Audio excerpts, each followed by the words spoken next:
Welcome to our video tutorial on encrypting XML data. Today, we'll guide you through the process of securing your XML data using Java.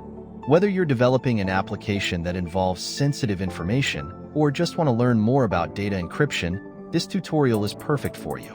To start, we need to understand why encryption is important. XML files often contain sensitive information such as personal data, financial details, and more. Therefore, protecting this data is crucial. In this video, we'll explore Java's built-in libraries to encrypt and decrypt XML data. First, let's set up our environment. Ensure you have Java Development Kit, JDK, installed on your machine. You can verify this by running Java version in your terminal or command prompt. Next, we'll need to include some dependencies for our project. If you're using Maven, you can include the following dependencies in your pom.xml for handling XML and encryption. Let's create a simple XML file to work with.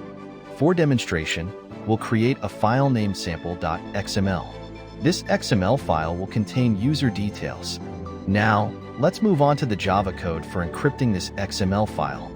We'll be using the AES encryption algorithm as it's widely adopted and secure. First, we will generate an AES key. This key is crucial for the encryption and decryption process. Once we have our key, we can proceed to the method for encrypting XML data. We will read the XML file and encrypt its content.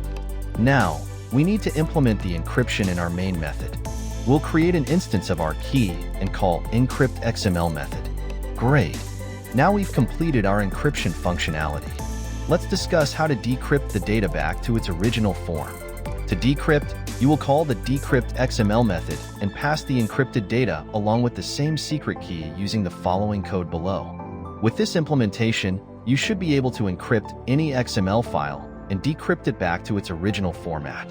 It's essential to keep your secret keys secure, as anyone with access to the keys can decrypt your data. Now, let's run the entire program. Make sure your pom.xml is set up correctly and that you've imported all necessary classes. If you encounter any issues, please refer back to the code snippets provided. If everything goes as planned, you should see the encrypted XML on your console followed by the decrypted XML, confirming that our methods work correctly. Before we wrap up our tutorial, let's briefly summarize what we learned. We explored how to encrypt XML data using the AES encryption algorithm in Java. We also implemented both encryption and decryption functionality. Remember to always handle your secret keys with care. For production applications, consider using a secure key management solution and keeping sensitive data encrypted. Thank you for watching this tutorial. We hope you found it informative and helpful. Don't forget to subscribe to our channel for more programming tutorials. And if you have any questions or comments, please leave them below.